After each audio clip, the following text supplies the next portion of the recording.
এই কথা আমাদেরকে জানতে হবে যে এই উম্মতের মুখালেফ, ভিন্ন মতাদর্শী, বিরোধী এবং দুশ্মন অপরিহার্য। কারণ আগেই তো শয়তান দুশ্মনীর ঘোষণা দিয়েছে, সুতরাং শয়তানের দোসর যারা আছে তারা অবশ্যই দুশ্মনী করবে, কোনো সন্দেহ নেই। তাই আপনার যে বিরোধী থাকবে এটা আপনি নিশ্চিত।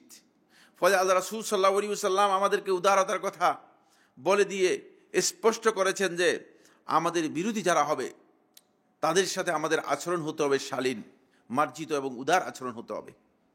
আমরা এমন কোনো আচরণ করব না আমার বিরোধীর সাথে যেটি আমার জন্য ক্ষতির কারণ, অথবা মুসলমানদের জন্য ক্ষতির কারণ, অথবা ইসলামের জন্য ক্ষতির কারণ। এমন কোনো আচরণ আমরা করতে পারবো না। ফলে রাসূলুল্লাহ সাল্লাল্লাহু আলাইহি ওয়াসাল্লাম ঈমানদার ব্যক্তিদেরকে সতর্ক করে দিয়েছেন, বিশেষ করে যারা আলেম ওলামা রয়েছে তাদেরকে আল্লাহ নবী সাল্লাল্লাহু আলাইহি ওয়াসাল্লাম সতর্ক করেছেন। যে জাবির ইবনে আব্দুল্লাহ রাদিয়াল্লাহু বর্ণিত সহিহ মুসলিমের হাদিস 2812 নম্বর হাদিস, রাসূলুল্লাহ সাল্লাল্লাহু আলাইহি ওয়াসাল্লাম বলেন, ইন্না শাইতানা কাদ আইসা আন ইয়াবুদাহুল মুসাল্লুনা ফি জাজিরাতিল আরব। শয়তান জাজিরাতুল আরব মানে আরব এই দ্বীপের মধ্যে, আরব দ্বীপের মধ্যে শয়তানের ইবাদত থেকে শয়তান নিরাশ হয়ে গিয়েছে। তাওহীদ যখন প্রতিষ্ঠা হয়ে গিয়েছে তখন শয়তান নিশ্চিত হয়েছে এখানে আর মানুষ শয়তানের ইবাদত করবে না। কিন্তু ওয়ালাকিন ফিত তাহরিশি বাইনাহুম, কিন্তু শয়তান এক জায়গায় তার আশা রয়ে গিয়েছে এখনো। এই আশা থেকে সে এখনো আশাহত হয়নি। সেটা হচ্ছে তোমাদের মধ্যে একজনকে আরেকজনের বিরুদ্ধে, এক দলকে আরেক দলের বিরুদ্ধে, এক গোষ্ঠীকে আরেক গোষ্ঠীর বিরুদ্ধে, এক গোত্রকে আরেক গোত্রের বিরুদ্ধে লেলিয়ে দেওয়ার কাজটি শয়তান করে যাবে। এখান থেকে বোঝানো হচ্ছে যে আমাদের সাথে মানুষের যে মতবিরোধ হবে সেখানে আমরা যেন মানুষের পেছনে না লাগি। তাহলে আমরা উদারতার যে পদ্ধতি আল্লাহ রাসূল সাল্লাল্লাহু আলাইহি ওয়াসাল্লাম যে আদর্শ আমাদেরকে শিক্ষা দিয়েছেন সেই আদর্শ থেকে আমরা বিচ্যুত হয়ে যাব। ফলে আল্লাহ সুবহানাহু ওয়া তাআলা কোরআনে কারীমে সূরা ফুসসিলাতের 34 নম্বর আয়াতের মধ্যে আল্লাহ রাব্বুল আলামিন আমাদেরকে একটি মূলনীতি দিয়েছেন। কোরআনিক যেই মূলনীতি রয়েছে, কোরআনে যে ম্যাক্সিম রয়েছে তার মধ্যে অন্যতম একটি মূলনীতি হচ্ছে ওয়ালা তাস্তাউইল হাসানাতু ওয়ালা সাইয়্যিআহ। জেনে রাখো ভালো করে, উত্তম আচরণ, উত্তম ব্যবহার কোন অবস্থাতেই খারাপ ব্যবহারের সমান হতে পারে না। অর্থ কি? অর্থ হচ্ছে এই, আপনি যদি উত্তম আচরণ করেন, আপনি যেই মর্যাদা, যেই মান আপনি লাভ করতে পারবেন, অর্জন করতে পারবেন, খারাপ আচরণের মধ্যে তা আপনি অর্জন করতে পারবেন না। এই জন্য আল্লাহ রাব্বুল আলামিন বলেছেন ওয়ালা তাস্তাউইল হাসানাতু ওয়ালা সাইয়্যিআহ। কেউ যদি আপনার সাথে খারাপ আচরণ করে তার সাথে আপনাকে ভালো আচরণ করতে হবে। কেউ যদি আপনার সাথে ভালো আচরণ করে তাহলে আপনাকে ভালো আচরণ করতে হবে। কোনোভাবেই খারাপ আচরণের প্রতিবাদ, প্রতিকার খারাপ আচরণের মাধ্যমে মুসলিম দিবে না।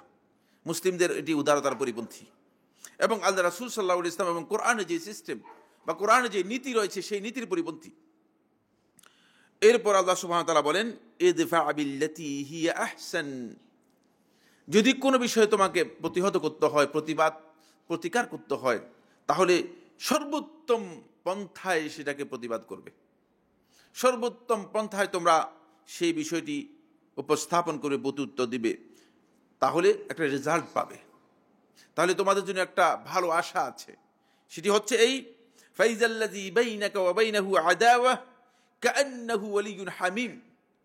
যদি তুমি এই আচরণ করতে পারো, যার সাথে শত্রুতা আছে, যার সাথে তোমার সম্পর্ক খারাপ আছে, দেখবে যে তার সাথে তোমার বন্ধুত্ব তৈরি হয়ে যাচ্ছে, সে তোমার অন্তরঙ্গ বন্ধুতে পরিণত হচ্ছে, তার সাথে তোমার সৌহার্দ্য এবং ভালোবাসা তৈরি হয়ে যাচ্ছে। এখান থেকে বোঝা যায় যে আমাদের আচরণ মূলত যখন সুন্দর হবে, আমরা যখন উদারতার নীতি অবলম্বন করব, তাহলে অবশ্যই আমরা ভালো আচরণের মাধ্যমে ভালো কিছু অর্জন করতে পারবো। ভালো আচরণের মাধ্যমে আমরা আমাদের মধ্যে যাদের সাথে শত্রুতা আছে, ভুল বুঝাবুঝি আছে, যাদের সাথে আমাদের বিরোধ রয়েছে, সেটাকে আমরা নিরসন করতে সক্ষম হব।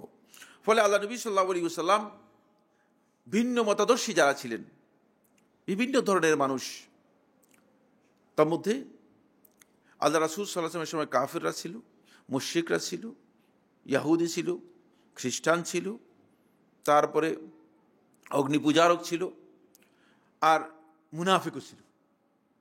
এরা সবাই আদর্শের দিক থেকে, এমনকি আকীদার দিক থেকেও, আজকে তো আদর্শের কথা বলছি, আদর্শ একই, আকীদার মধ্যেও বিভিন্ন চিন্তাধারা হতে পারে, কিন্তু এরা আকীদার দিক থেকেই সম্পূর্ণ আলাদা ছিল। আল্লাহ নবী সাল্লাল্লাহু আলাইহি ওয়াসাল্লাম তাদের সাথে যে আচরণ করেছেন, সেই আচরণের রাসূলুল্লাহ সাল্লাল্লাহু আলাইহি ওয়াসাল্লাম উদারতার যে দৃষ্টান্ত রেখেছেন, সেটা কিয়ামত পর্যন্ত মানুষের কাছে অত্যন্ত গুরুত্বপূর্ণ বিষয় হিসেবে চিহ্নিত হয়ে আছে এবং ইতিহাসে সুপরিচিত হয়ে আছে।